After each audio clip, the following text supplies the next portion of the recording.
মানুষ খুন হলে পরে মানুষই তার বিচার করে, নেই তো খুনির মাপ।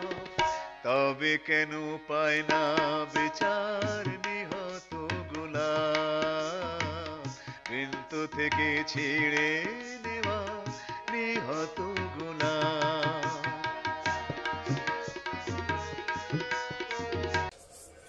নমস্কার দর্শক বন্ধুরা, আজকের বিষয় 17-এর নামতা, 17-র নামতা। 17-র নামতা নিয়ে একটু মজা করব। ধরে নিলাম 17-র নামতা মুখস্থ নেই, আর আমরা গুণেরও কোনো সাহায্য নেব না। গুণ করে করে সব নামতাই লেখা যায়, এটা আমরা সবাই জানি। তাহলে কিভাবে লেখা হবে 17-র নামতা? অবশ্যই লেখা যাবে, সেটাই আজকের বিষয়। প্রথমে এখানে একটি বক্স করে নেওয়া হয়েছে, যার মধ্যে 9টি ঘর রয়েছে, 9টি ঘর আছে। এইবার এই ঘরের মধ্যে সংখ্যাগুলো লিখব 1 থেকে 9 পর্যন্ত। এখানে 1 লেখা আছে, ফার্স্ট স্টার্টিং পয়েন্ট এটা। তাহলে এখান থেকে শুরু করব। 1 2 3, আবার এখানে যাব 4 5 6 7 8 9। এখানে লিখলাম 0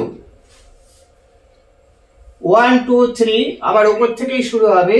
4 5 6, আবার উপর থেকে 7 8 9। ফার্স্ট স্টার্টিং পয়েন্ট এখানে, এখান থেকে শুরু হবে।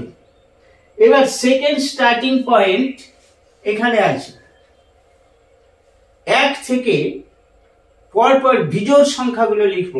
1 থেকে 1 বিজোড় সংখ্যা, তারপর 3, তারপর 5 বিজোড় সংখ্যা। 3টে বিজোড় সংখ্যা লিখলাম। এরপর এই লাইনে, এই মাঝের লাইনটাতে জোড় সংখ্যা লিখব। 5-এর পর জোড় সংখ্যা হচ্ছে 6, 6 লিখলাম। 6-এর পর জোড় সংখ্যা 8, 8-এর পর জোড় সংখ্যা 10।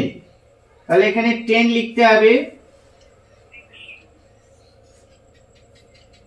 10। আবার ফিরে আসব বিজোড় সংখ্যায়। 10-এর পর বিজোড় সংখ্যা হচ্ছে 11, 11-এর পর 13, 13-এর পর হচ্ছে 15, 15 হয়ে গেছে। আর 15-এর পর হচ্ছে 17।